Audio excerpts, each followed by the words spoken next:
Part 4. The Wars between the English and the Ashantis, 1803 to 1872. Beginning with Chapter 13, the First Ashanti War, 1803 to 1807. Osei Tutu Kwamina is the first of the Ashanti kings, of whose reign anything like a complete account is given by contemporary writers.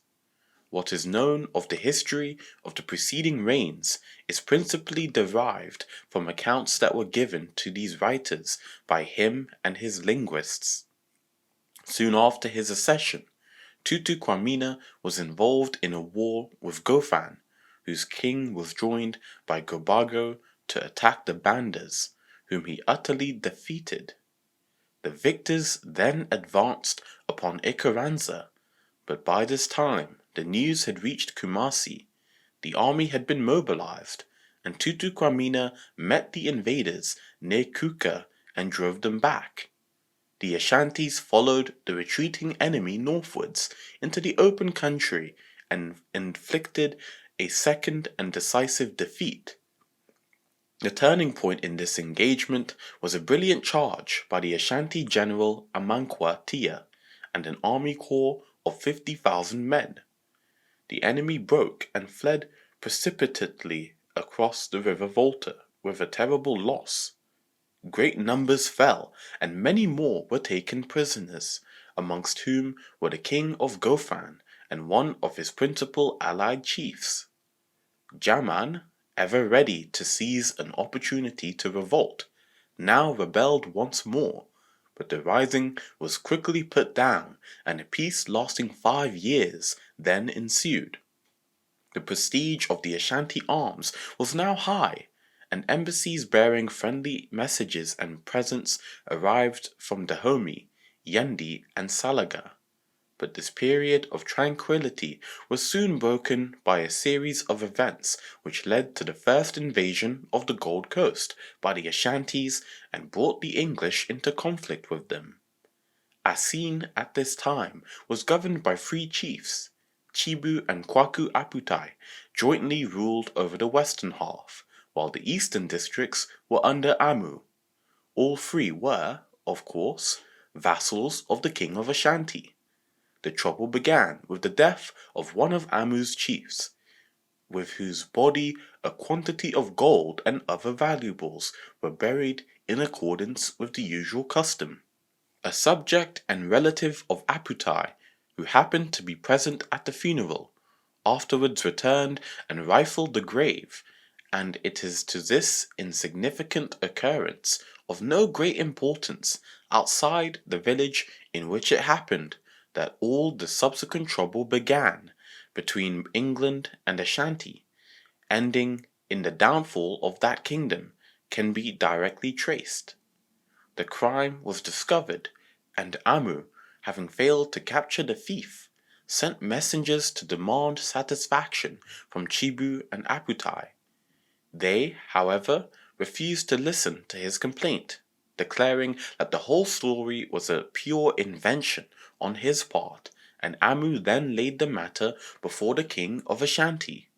Tutu Kwamina seems to have been genuinely anxious to preserve peace, and deferred judgment for some time, in hope of bringing about a reconciliation between the parties. It was only after he found this was impossible that he announced his decision and ordered Aputai to repay the amount that had been stolen to the relatives of the deceased. Aputai was detained in Kumasi pending compliance with this order, but he contrived to escape and collected his followers to oppose Amu, who then advanced to meet him. The fortunes of war at first favored either side alternately, but before long Amu was driven back and forced to await the arrival of reinforcements. He then moved into the enemy's country, and after burning several large towns, defeated Aputai in a pitched battle, in which the thief who had been the cause of all the trouble was among those killed. Considering that both combatants were his subjects, that the war was being waged within the limits of his dominions, and that every man slain was lost to his own army, Tutu Kwamina would have been fully justified in adopting the strongest measures to quell the disturbance. He was still anxious, however, to bring about a peaceful settlement, and sent presents of gold to both chiefs, ordering them at the same time to cease hostilities. Amu at once obeyed and fell back on the Monty Hills, where, however, Aputai continued to molest him, and several skirmishes took place. Further messengers now arrived from the king, bringing additional presents for the chiefs and instructions to Amu to break up his camp and let the dispute stand over until the next Adai custom, and to Aputai to keep the peace and allow Amu to retire unmolested. Aputai then withdrew his forces in apparent compliance with the king's commands, but Amu had no sooner set out for his own district than Aputai again attacked him, and taking him completely by surprise, put his army to flight with great slaughter. Not content with this, Aputai, intoxicated with the success of the moment and with that utter disregard for consequences and inability to look into the future which is so characteristic of the African, then murdered the king's messengers and suspended their mutilated bodies from trees on the frontier. Further forbearance on the part of the king was now out of the question, and Tutu Kwamina at once raised a great army and marched into Asin to punish the offenders. Chibu and Aputai tried to oppose his advance near Chichiweri, but were quickly put to flight and driven across the river Pwa. Many prisoners fell into the hands of the Ashantis, who say that 30,000 Asins were killed. But the two chiefs made good their escape and fled to the Fantis, who promised them protection. Tutu Kwamina now sent messengers to Akum, the chief of Esikuma, who owed him some allegiance, demanding the surrender of the fugitives and giving assurances of his friendly disposition towards the Fantis. This request was accompanied by a present of 20 ounces of gold, a state umbrella, and 15 slaves. Akum would probably have complied with the king's demand, but the fugitives suspected his intentions and promptly fled to Abra, where the council of chiefs declined either to surrender them or to send delegates to discuss the matter in the Ashanti camp. The king, therefore, sent an ultimatum demanding permission to follow the remnant of the Asin forces through Fanti, but his messengers were tortured and killed, and he then gave orders for a general advance, leaving his mother Kun Ajura in charge of his kingdom. The army, under Adomata and Apia Dunkwa, invaded Fanti, where they twice defeated the Asins and their allies. The second engagement took place near Buinka, and ended in the total rout of the allies, who fled in disorder to Abra and the coast towns.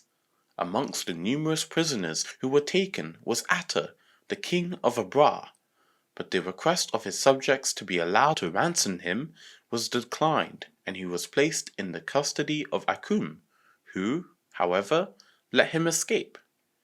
Kwaku Aputai now made overtures for peace, promising to deliver hostages for his future loyalty provided the king would pay some debts which he had incurred by the war and swear not to depose him. But he was not sincere and was only trying to gain time. Tutu Kwamina, however, agreed to this opposition, and in proof of his desire for an amicable settlement, again sent presents of gold to both chiefs. The bearers of these gifts shared the fate of his previous messengers and were decapitated.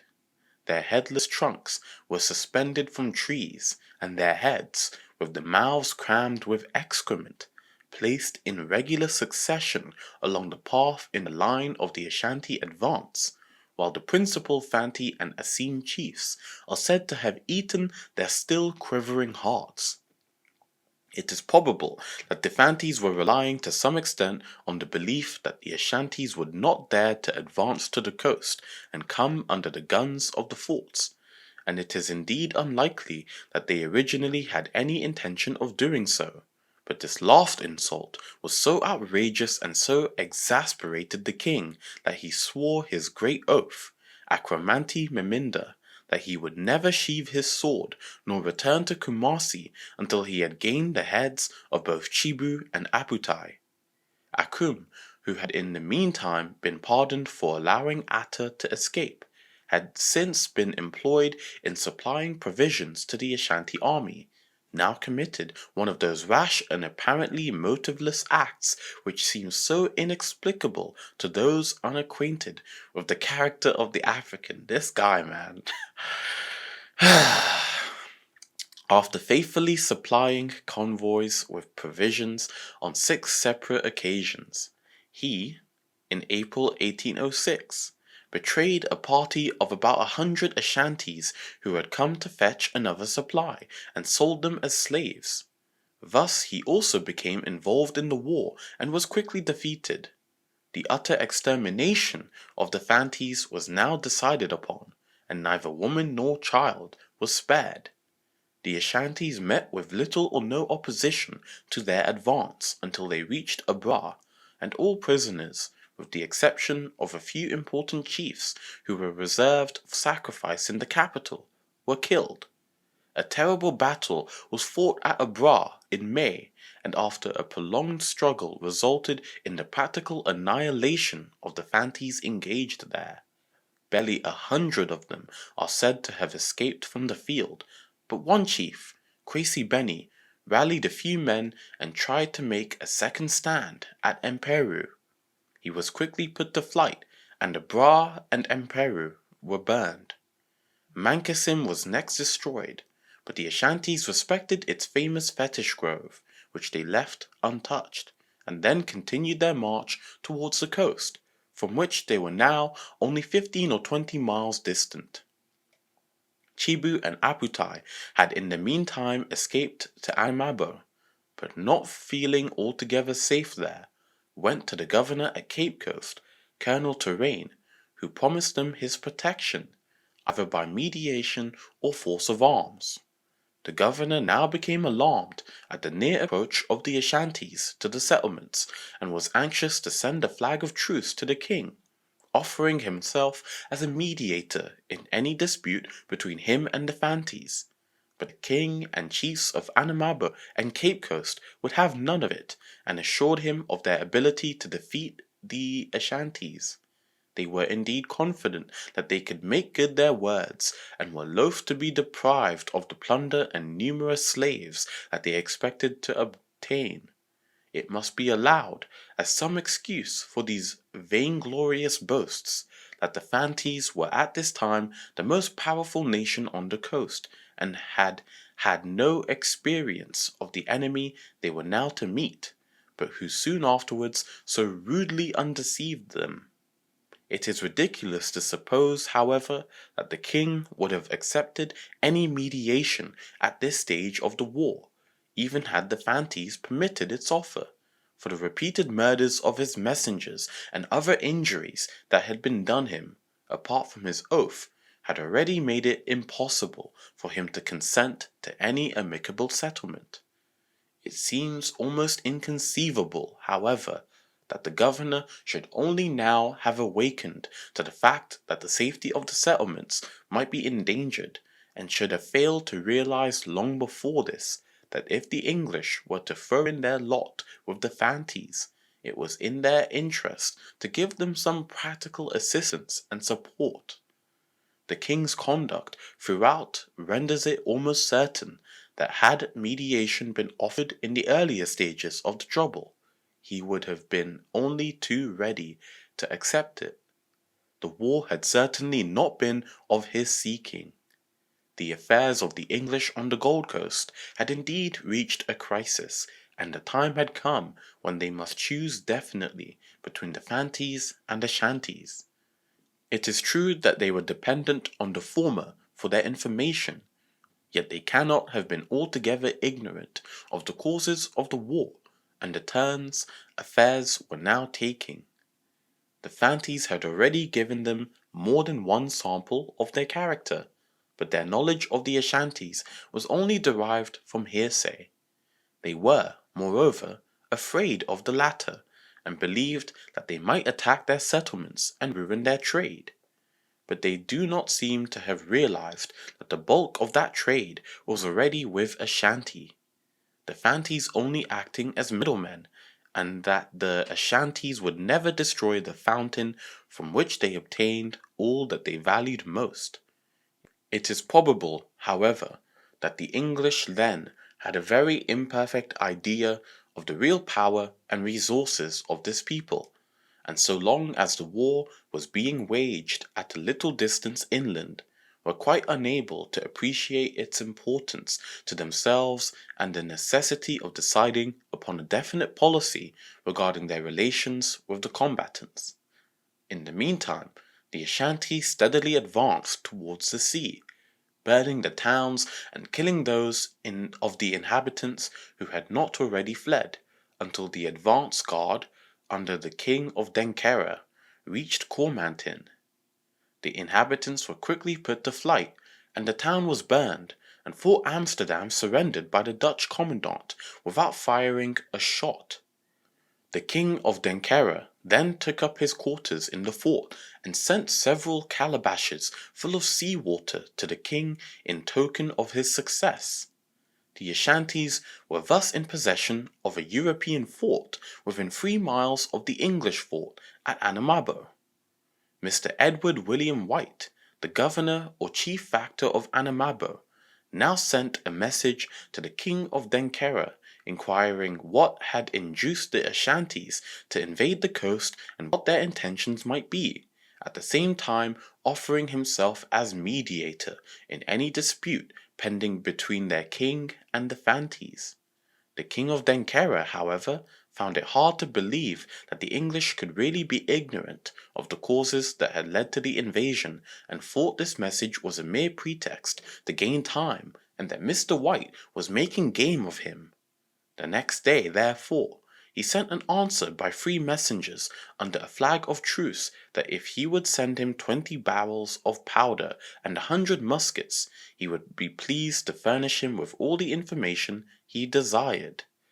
This request, of course, was not complied with, but the bearers of it were entertained and told that if the Ashantis could advance any just grounds of complaint against the Anamabos, Mr. White would see that satisfaction was given, but that in the absence of any such justification, he should give the people the protection of the fort, and in the event of any hostile movement on the part of the Ashantis, should not hesitate to fire upon them with his guns.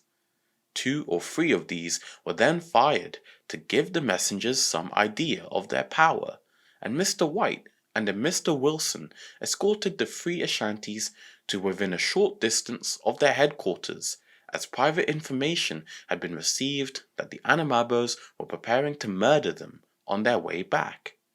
The Anamabos, now that they found the Ashantis so near them, were far less confident of victory than they had formerly professed to be, and showed the greatest anxiety to be assured of the protection of the English. Mr. White ordered them to put the town in the best possible state of defense, and to post strong guards on all the roads leading into it, promising, if they were attacked, to admit as many of the old men, women, and children as there was room for into the fort, and advising the others to collect under its walls, where they would be under the protection of the guns. Thus the English, though merely the tenants of the people from whom they rented the ground on which their fort stood, now for the first time definitely undertook to give them protection. The Ashantis made no move until a week later, when a detachment of the force at Cormantin took possession of Egia, whence, being only a mile distant, they could watch every movement of the Anamabos. On the 14th of June, it was decided to dislodge this party, and a large force of Anamabos, outnumbering the Ashantis at Egia by 3 to 1, advanced against it. The fire of the Anamabos was so wild and ill-directed that in spite of their superior numbers, the issue was for some time in doubt, but the enemy then retreated into the lower part of the town and seemed to give them the victory.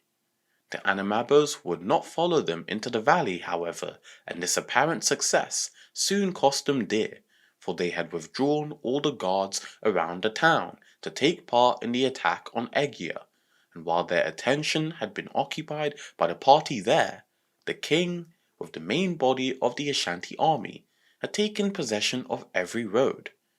On the following day, Monday the 15th of June, the town and fort were attacked, and the gallant defence of the latter by its small garrison against the hosts of Ashanti furnishes one of the finest chapters in the history of the English on the Gold Coast. The garrison at this time consisted of Messrs. White, Commandant, Henry Meredith, second in command, F. L. Swansea, T. A. Smith, and Barnes, with only 20 men, including soldiers, artificers, and servants and 4 mulattoes. The Ashantis made a move early in the morning. The alarm was given, and the Anamabos able to bear arms went out to oppose the enemy's advance, while crowds of old men, women, and children flocked to the fort. About 2,000 of these were admitted, but the place could hold no more, and after the gate had been shut and strongly barricaded, the remainder of the refugees crouched down under the walls, where it was confidently expected that the fire of the guns would afford them full protection. The battle could not be seen from the fort, though the heavy volleys of musketry could be plainly heard. The rapid approach of this sound soon made it clear that the Fantis were retreating, and Mr. White, whose previous experience of the people had been limited to the more timid coast tribes, fired 2 of the guns over the town, in the vain hope that the report might frighten the Ashantis and cause them to fall back. Needless to say, no such result was obtained. By 11 o'clock, the Anamabos had been defeated and came pouring into the town like a flock of sheep, hotly pursued by the victorious Ashantis, but they were too far panic-stricken to think of rallying and make another stand under the fort. Their one idea was to escape. Some ran to their canoes and put off to sea, and others plunged headlong into the surf and swam out to a rock at a little distance from the shore, to which about 200 of them were soon clinging in terror. But the great majority were too closely pursued by the Ashantis to have any chance of escape, and a terrible massacre took place on the beach. Mr. White did all he could to help the wretched Anamabos, and round after round of grape was poured into the enemy from a 24-pounder and a 3-pounder that had been pointed along the beach to the westward. The Ashantis suffered fearful losses at every discharge, for they came on in such dense masses that they were mown down by scores, yet they never wavered for an instant, but crowded forward to take the places of those who had fallen, and having completed their work of carnage on the beach, charged up to the very walls of the fort to seize and drag away the women and other refugees who cowered there in terror. Bullets were now coming into the fort from every side, and the garrison began to suffer. Mr. White was twice wounded, one ball entering his left arm, while another struck him in the mouth and knocked out 4 of his teeth. Another officer and 2 men were also wounded, and a 3rd man killed. Mr. White, faint from the pain of his wounds and loss of blood, was soon forced to hand over the command to Mr. Meredith and retire. A similar difficulty was now felt to that experienced by Bosman in the defence of Fort Vredenburg in 1695, for the embrasures yawned so widely that it was found impossible to work the guns under the hail of lead to which the fort was now exposed, and the garrison had to rely almost entirely on their small arms. By noon, their numbers had been reduced by further casualties to 8 efficients, including officers, who collected in 2 small bastions on the western side flanking the gate, and even there they had to lie prostrate to avoid the murderous fire of the enemy. The Ashantis were now making every effort to gain possession of the fort, feeling confident that they would thus obtain much valuable plunder. Twice they made a determined assault on the western gate, only to be driven back with heavy loss. Yet they came on for a third time, and one man was seen carrying fire to place against the gate, but a fortunate shot killed him, and his body falling forward on the fire extinguished it. On the eastern side alone was it found possible to use any of the guns. Here, 2 3-pounders inflicted fearful losses on the Ashantis, who charged bravely up to their very muzzles, but the western gate had to be defended entirely by small arms. Meredith and Swansea alone fired nearly 300 rounds, until their shoulders were so bruised by the repeated recoils of their muskets that for days afterwards they could not move their arms without pain. The attack was continued with unabated vigour until 6 o'clock in the evening, when the Ashantis drew off and the exhausted garrison found an opportunity to repair some of the damage they had suffered. On the following day, a scene replete with the horrors of war exhibited itself. Heaps of dead and wounded around the walls, and for a mile along the eastern shore, tossed about by a violent surf, houses unroofed and others on fire, the sorrowful countenances of the old men who sought refuge in the fort, the mournful lamentations of the women, and the pitiable cries of the children, presented a picture of exquisite feeling and of the greatest distress. Of the number the town contained, and which we will calculate to have been at least 15,000 souls, we may suppose that 2/3 of that number perished. Without going into further inquiry, we may venture to state that 8,000 Fantis were destroyed, and although they were attacked by at least 3 times that number, yet if they were actuated by 1/3 of the bravery of their opponents, they would have committed some execution, and doubtless would have checked that intrepidity and ardour which were so preeminently conspicuous in their enemy. Their resistance was very feeble. Terror seized them at the commencement of the attack, and it impressed them so forcibly that the sea formed but an indifferent barrier to their precipitate flight. What loss the Ashantis sustained cannot be precisely laid down. The king, prior to his departure from Anamabo, said he lost 3,000 men, but in that number he probably included those who were carried off by disease. His men, however, suffered very severely, for their approach was made with such large bodies that 20 and 30, perhaps even more, fell with every discharge of grape shot, and the musket not only killed but often very wounded at the same time, so close were the enemy. When day broke on the 16th of June, the garrison, though having every reason to congratulate themselves on their brilliant defence of the fort, were unable to close their eyes to the very serious and critical position in which they were still placed. By land they were completely blockaded, and even by sea any communication with the other settlements was fraught with considerable danger and difficulty. The garrison, originally small enough, had now been still further reduced by death and other casualties, and those who had escaped the bullets of the enemy were worn out with anxiety, exposure to the sun, and bodily fatigue. Their store of provisions, too, had never been intended for any more than the garrison, and was quite unequal to meeting the necessities of the numerous refugees now under their protection, so that within the next few days famine must be added to their other troubles. The beach on all sides was strewn with the bodies of the slain, rapidly decomposing under the almost vertical rays of the tropical sun, and it was abundantly evident that no amount of bravery or endurance could enable them to hold out much longer. Peace was therefore ardently desired, and it would appear that the Ashantis, after the fearful slaughter of the preceding day, were equally ready to welcome a cessation of hostilities. Neither side, however, cared to make the first overtures, and a report of the state of affairs was therefore sent by canoe to Colonel Terrain. The governor at once dispatched 2 ships from Cape Coast with reinforcements.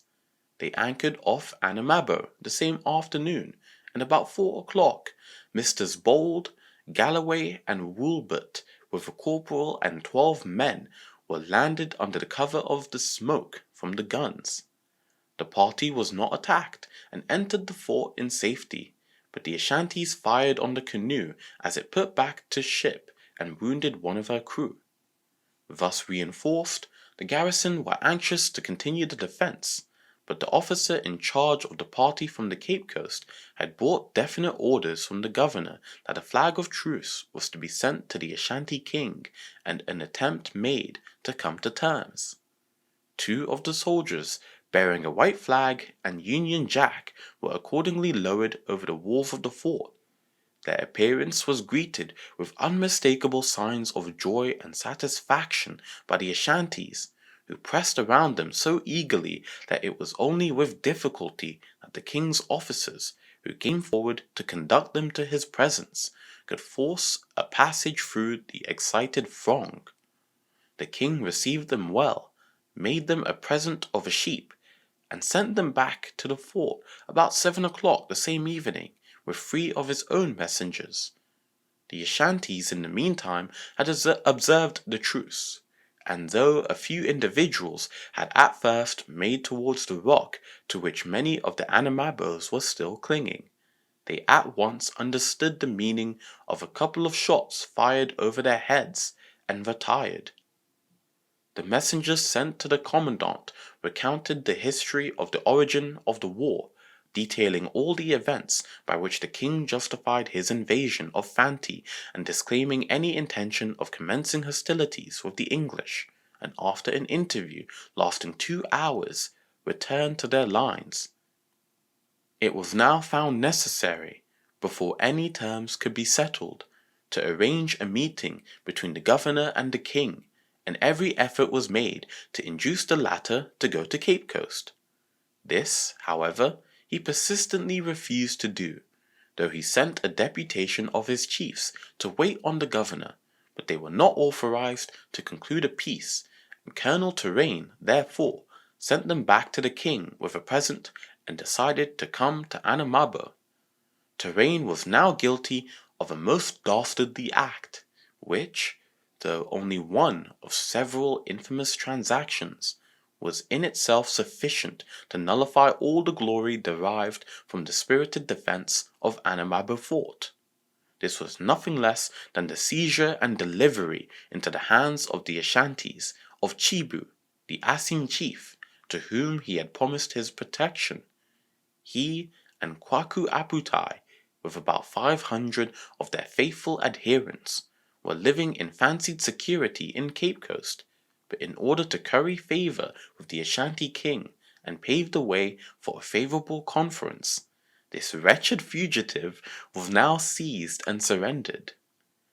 Even the chiefs of Cape Coast opposed this horrible treachery when they heard of the governor's intentions, but Terrain sent an armed force unexpectedly to the houses in which the Essenes were staying, and seems to have bought the consent of the Cape Coast people by playing on their fears and permitting them to capture and enslave as many of the chief's followers as they could lay their hands on. Chibu, old, feeble, and blind, and many of his men, were secured and borne off after a struggle, but Aputai fortunately contrived to escape.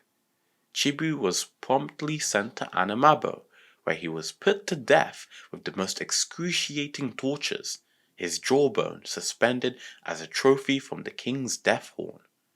Naturally, Tutu Kwamina was much pleased by this delivery of his enemy into his hands, and indeed said to Mr. Dupuy in Kumasi in 1821, "From the hour Terrain delivered up Chibu, I took the English for my friends, because I saw their object was trade only, and they did not care for the people." Terrain was a man of sense, and he pleased me much. Well, indeed, may the king have said they did not care for the people with such an example before him.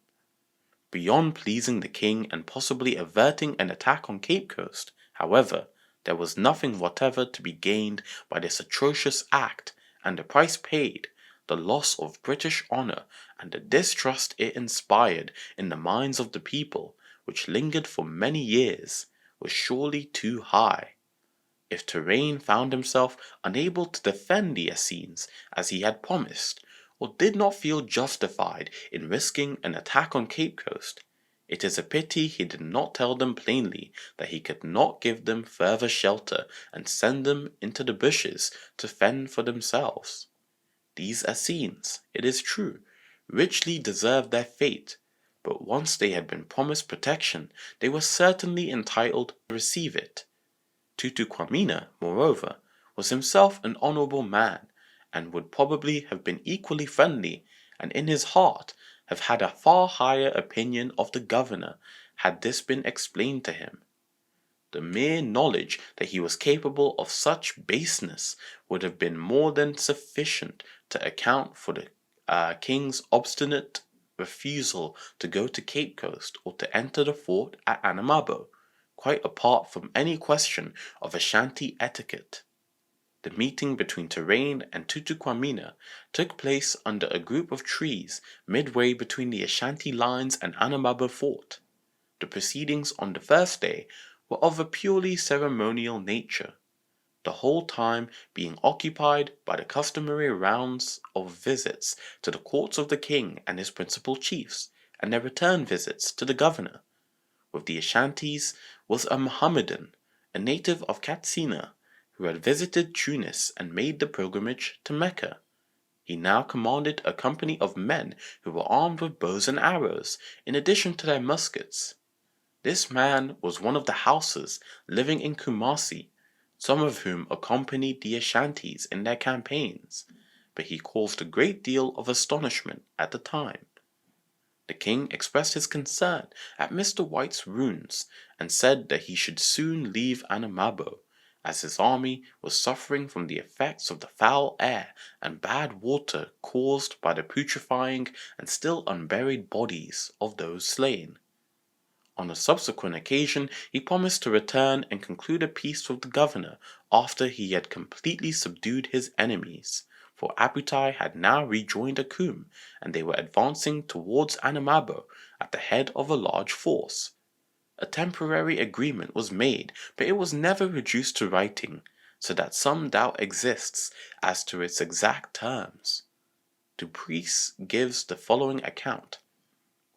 The treaty of peace was a formal and solemn acknowledgment on the part of the governor that by right of conquest Fanti, including Cape Coast and every other town in the neighbourhood, belonged exclusively to the Empire of Ashanti, with the reservation of a judicial authority to the company over such towns as stood in the vicinity of any of the castles, and in confirmation or ratification of these terms, the governor expressly admitted the king's title to those deeds, called notes, upon which he paid him the arrears then due, and the tribute, called perhaps a present, which was demanded of the Cape Coast people. This is generally borne out by Meredith, who was present, though he does not mention that any payment was made on the notes. It was specially stipulated that so long as the English remained strictly neutral, they should not be molested in any way. Some difficulty arose over the disposal of the refugees in the fort. The king at first claimed them all by right of conquest, but eventually agreed to divide them equally with Terrain. On the 3rd of July, the Ashantis broke up their camp and left Anamabo to meet the force under Abutai and Akum, and an engagement took place a little to the east of Cormantin, which was witnessed by Terrain. It ended in the total defeat of the Essenes, and those who escaped at all only saved their lives by retreating across the Oki River, with the fords of which the Ashantis were unacquainted. This battle practically put an end to the war, but a kind of guerrilla warfare continued for some months, during which small predatory bands roamed over the country and occasionally succeeded in cutting off a foraging party of Ashantis.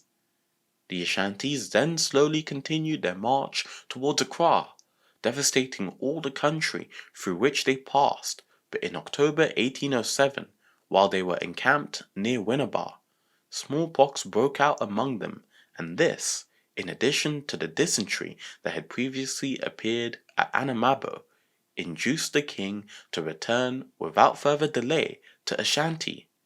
A small detachment was left at Accra to sell those prisoners that he did not wish to take with him, while he, with the main army, marched direct to Kumasi without revisiting Anamabo to complete the proposed treaty with Colonel Terrain. Besides giving up Chibu, Terrain took the Anamabo refugees who had fallen to his share to Cape Coast and sold them to the slave dealers. Meredith, in one of his letters to Terrain, dated from Anamabo on the 17th of June 1806, wrote, "The king seems to say that he must have those who sought protection in the fort. This he only hinted at, and probably the same might be hinted to you. But in giving them up, we ought to be assured of their being used kindly. But if you can gain their protection, it will be a humane act." Nevertheless, the only real protest against the infamous betrayal of these people seems to have been made by Mr. John Swansea, who was then commandant of Fort James at Accra. He was ill in bed when he heard of what the governor and council, of which he himself was a member, had done, but he got up and came by canoe to Cape Coast. His threats to expose them so alarmed Terrain and the others that they guaranteed to undo what could still be undone. But this, unfortunately, was not much, for most of these people had already been sold off the coast. The few who remained, however, were promptly released. The performance of this act of mercy cost Mr. Swansea his life, for the fatigue and exposure he had undergone so aggravated his illness that he died on his return to Accra. Terrain died in 1808, and according to a letter written soon afterwards by Governor White, he died in debt to the people of Cape Coast for the value of 40 slaves, Essenes whom they seized at the time the governor captured Chibu and whom he sold off the coast. From this it is only too clear that after bribing the people of Cape Coast not to resist the surrender of Chibu by allowing them to enslave his followers, he undertook their sale and kept the money for himself. In Terrain's favor, however, it must be said that he undoubtedly appreciated the fact that in the preservation of friendly relations with Ashanti lay the only hope of success for British trade on the Gold Coast, a fact that few others, with the notable exception of Maclean, seem to have grasped. He also did his best to encourage agriculture and laid out a plantation at Napoleon, a village about 4 miles from Cape Coast, where in 1807 he had 4,000 coffee plants doing well, besides a great variety of English vegetables. The stubborn resistance that had been offered by the small garrison of Anamabo must have greatly impressed the Ashantis, and it was fortunate that this happened to the fort that they attacked, for most of the others could not have withstood them. It was, in fact, the height of its walls that chiefly contributed to its safety.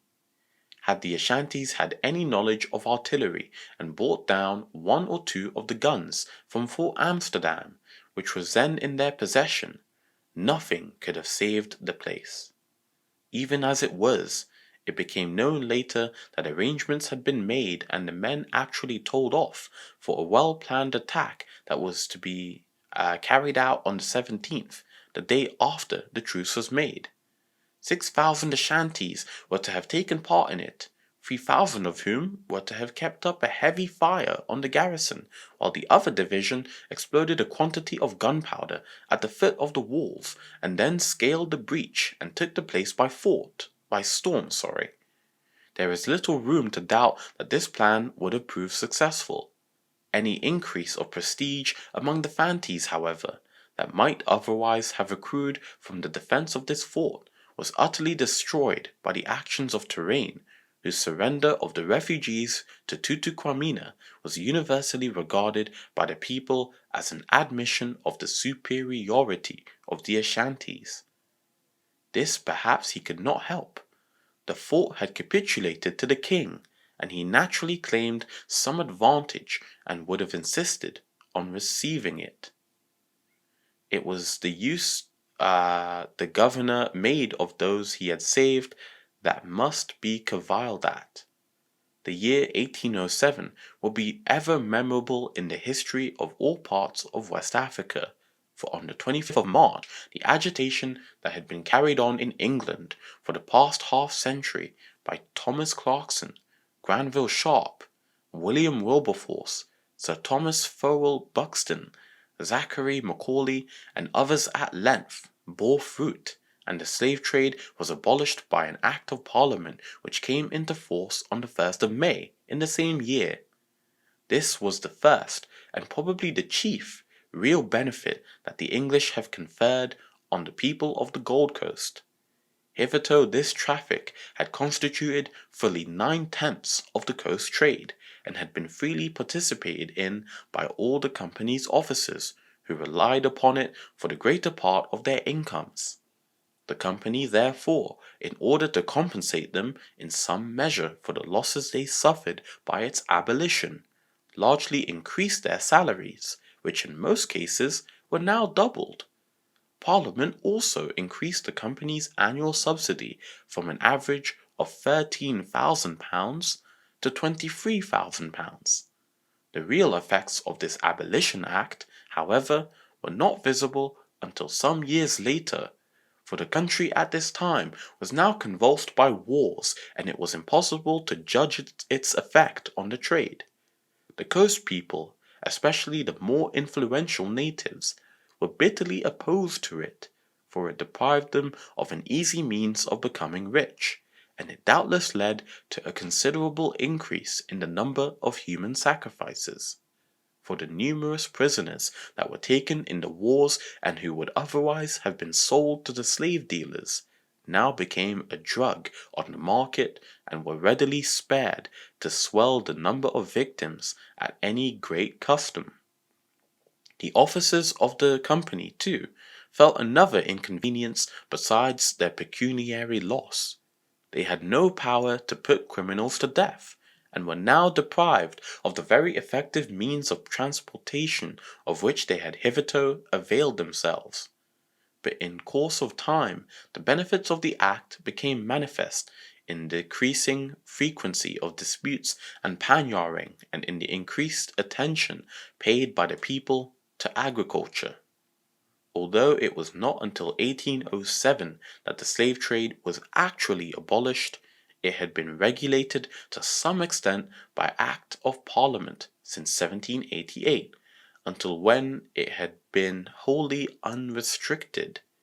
These regulations referred chiefly to the number of slaves that ships were allowed to carry according to their measurement. During the later years of the unrestricted and of the regulated slave trade, the condition and sufferings of the slaves on board many of the ships must have been terrible. According to the evidence given before a committee of the House of Commons in 1792, the slaves were so closely packed that they always lay touching each other, and were often obliged to lie on their sides for want of enough room for the breadth of their backs. They had no room to sit up, and the surgeons had to remove their boots when they went below to avoid treading on them.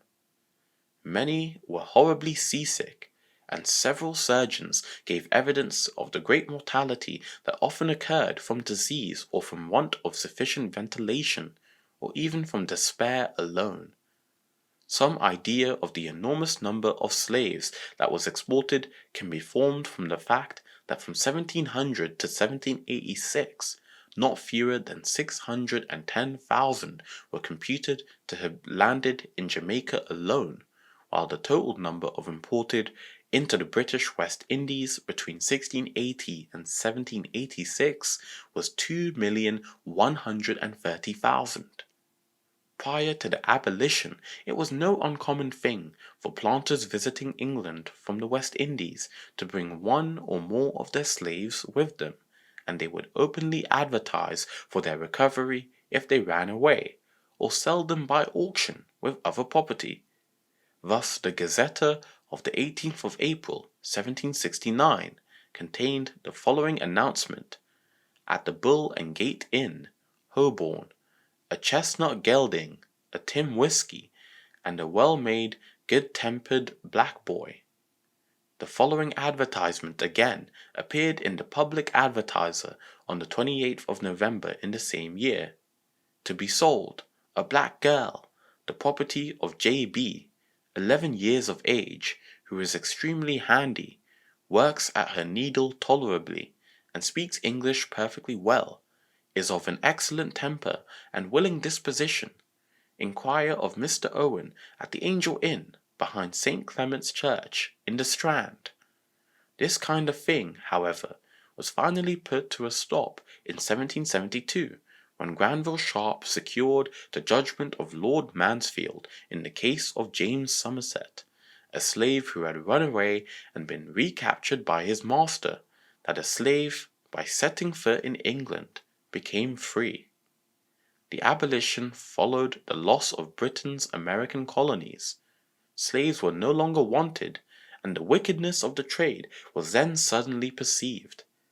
Numbers of black servants were turned adrift to wander destitute and starving through the streets of London, till, in the end, the scandal became so great that a committee of relieving the black poor was formed, which led to the foundation of the colony of Sierra Leone for the repatriation of these men in Africa.